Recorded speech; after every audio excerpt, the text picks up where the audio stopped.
Well, hello.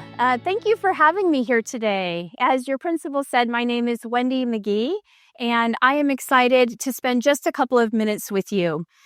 Yes, I have had some fun professional jobs. I started working for Disney when I was 17 years old, and I worked there all the way through college until I was 23.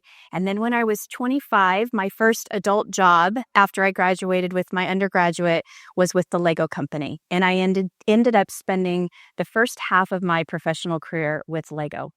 And I researched Lego today. So I could talk about Lego all day, but we won't do that. What I'd like to do for just a couple of minutes is share with you about the topic of leadership.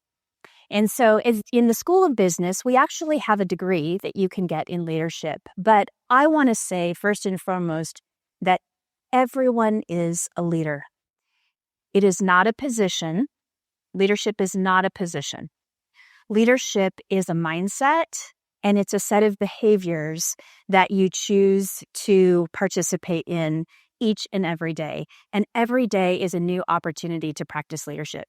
So really briefly, let me just share with you 3 things that I think are important when you're thinking about leadership in your context.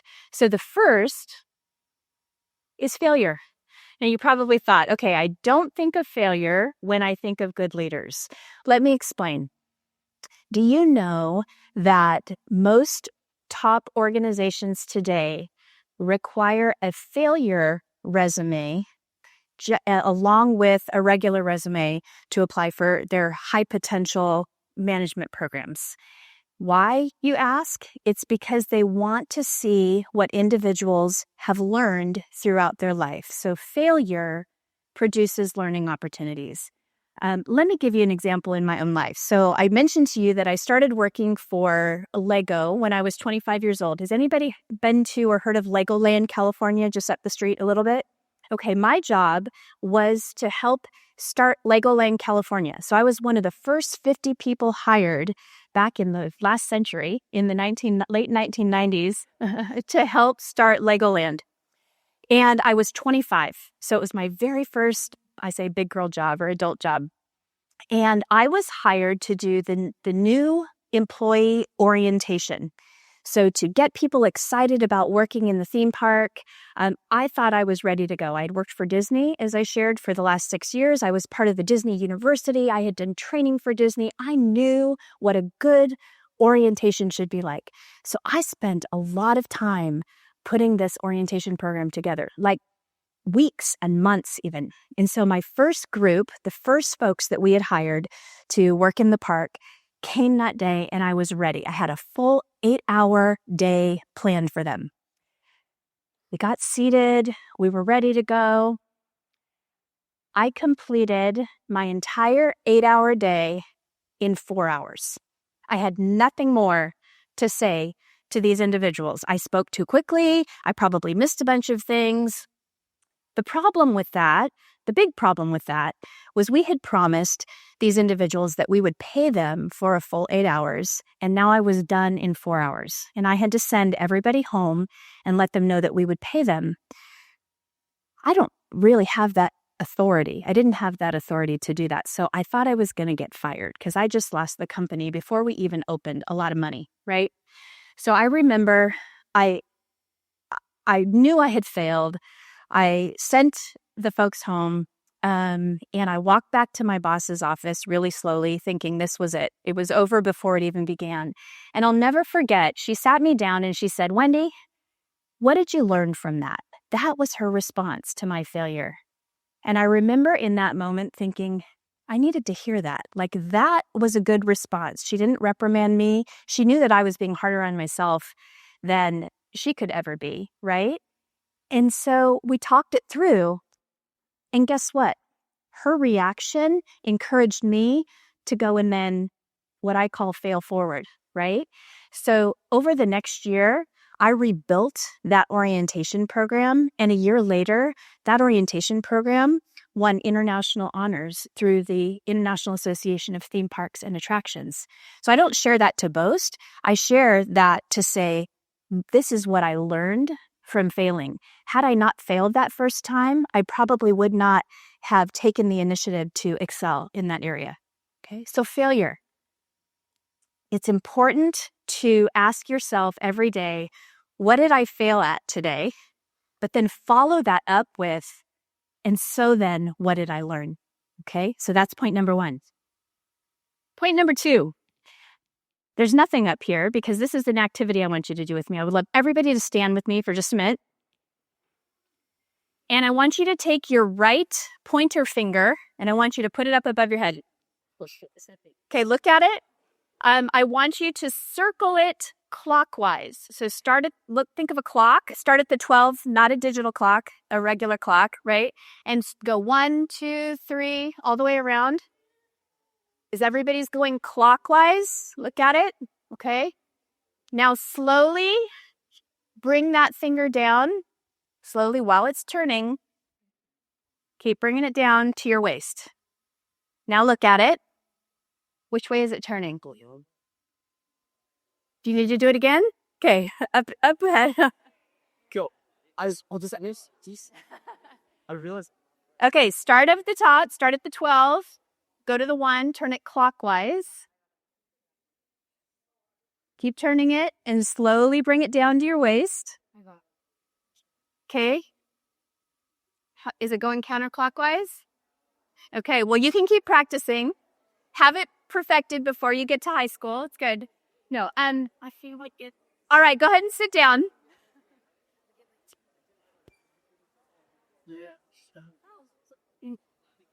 Let me ask you, what happened? What changed? I have no clue. Okay, I heard it over here. Say that louder. Perspective. That's the second point that I want you to remember when it comes to leadership. The first is fail forward. The second is perspective, right? Doesn't God say to us, open our eyes to what he has to say? God used parables to help us to see a different way of thinking about something. So leadership is constantly challenging your mind to understand and to think differently and to understand the other. Okay? So that's the second point, perspective taking. You're still trying it. You're going to get it by the end of the day. I love it. Third thing I want to share with you is how much our words matter when we're talking about leadership. I'm going to show you a really short TED Talk. And this is Drew Dudley. I call Drew my friend because I've used him so much in class. I don't know him personally. But this is just 6 minutes long. And let's listen to what he has to say, and then we'll talk about it. Go ahead and play the video.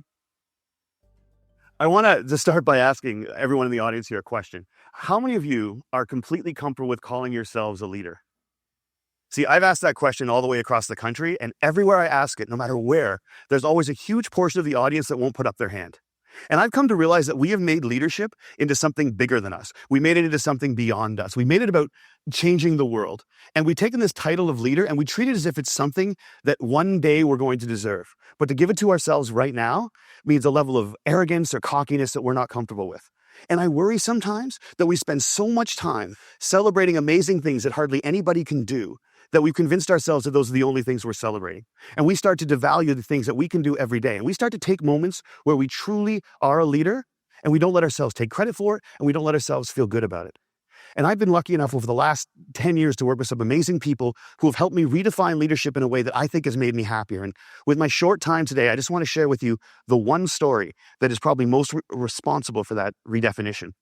I went to a school in a little school called Mount Allison University in Sackville, New Brunswick. And on my last day there, a girl came up to me and she said, I remember the first time that I met you. And then she told me a story that happened 4 years earlier. She said, on my day before I started university, I was in the hotel room with my mom and my dad. And I was so scared and so convinced that I couldn't do this, that I wasn't ready for university, that I just burst into tears. And my mom and my dad were amazing. They were like, look, we know you're scared, but let's just go tomorrow. Let's go to the first day. And if at any point you feel as if you can't do this, that's fine. Just tell us, we will take you home. We love you no matter what.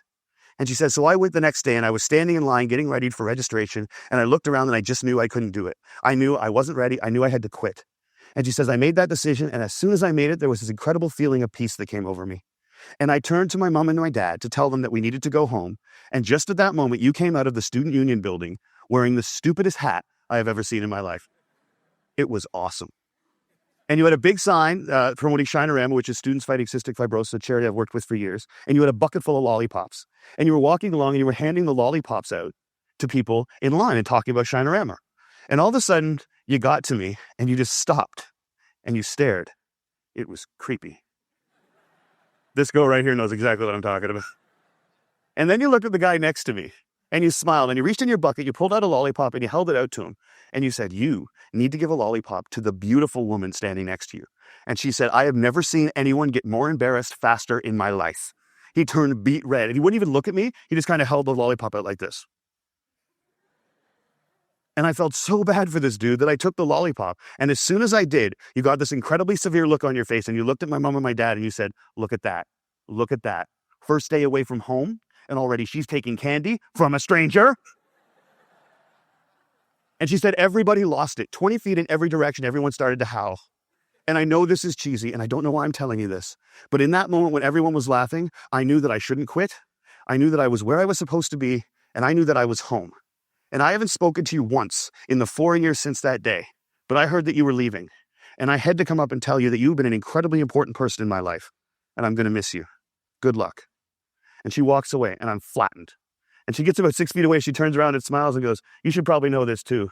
I'm still dating that guy 4 years later. A year and a half after I moved to Toronto, I got an invitation to their wedding. Here's the kicker. I don't remember that. I have no recollection of that moment. And I've searched my memory banks because that is funny and I should remember doing it. And I don't remember it. And that was such an eye-opening, transformative moment for me to think that maybe the biggest impact I'd ever had on anyone's life, a moment that had a woman walk up to a stranger 4 years later and say, you've been an incredibly important person in my life, was a moment that I didn't even remember. How many of you guys have a lollipop moment, a moment where someone said something or did something that you feel fundamentally made your life better? All right. How many of you have told that person they did it? See, why not? We celebrate birthdays where all you have to do is not die for 365 days. And yet we let people who have made our lives better walk around without knowing it. And every single one of you has been the catalyst for a lollipop moment. You have made someone's life better by something that you said or that you did. And if you think you haven't, think about all the hands that didn't go back up when I asked that question. You're just one of the people who hasn't been told. But it is so scary to think of ourselves as that powerful. It can be frightening to think that we can matter that much to other people. Because as long as we make leadership something bigger than us, as long as we keep leadership something beyond us, as long as we make it about changing the world, we give ourselves an excuse not to expect it every day from ourselves and from each other. Marianne Williamson said, our greatest fear is not that we are inadequate. Our greatest fear is that we are powerful beyond measure. It is our light and not our darkness that frightens us. And my call to action today is that we need to get over that. We need to get over our fear of how extraordinarily powerful we can be in each other's lives. We need to get over it so we can move beyond it. And our little brothers and our little sisters, and one day our kids, or our kids right now, can watch us start to value the impact we can have on each other's lives more than money and power and titles and influence. We need to redefine leadership as being about lollipop moments. How many of them we create, how many of them we acknowledge, how many of them we pay forward, and how many of them we say thank you for. Because we've made leadership about changing the world, and there is no world. There's only 6 billion understandings of it. And if you change one person's understanding of it, one person's understanding of what they're capable of, one person's understanding of how much people care about them, one person's understanding of how powerful an agent for change they can be in this world, you change the whole thing. And if we can understand leadership like that, I think if we can redefine leadership like that, I think we can change everything. And it's a simple idea, but I don't think it's a small one. And I want to thank you all so much for letting me share it with you today. Having a great day at TED. I'll see you later. I always love hearing from Drew because he says it so well, right? Something he doesn't even remember was so impactful. And so I challenge you with the words that you choose to use and the tone that you choose to use when you engage in conversation with anyone around you. I often do an exercise in my classes with students. It's called the yes but exercise, and I'll quickly describe it to you. So as a group, we say we're going to plan an event for Saturday night. So I start and I say, this Saturday night, we're going to have a party and I'm going to bring ice cream.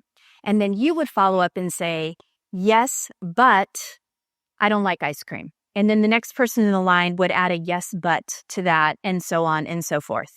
You can imagine just trying to plan a party and everybody's adding a comment with the phrase, yes, but the conversation doesn't get anywhere, right? You keep hearing, yes, but I don't like ice cream.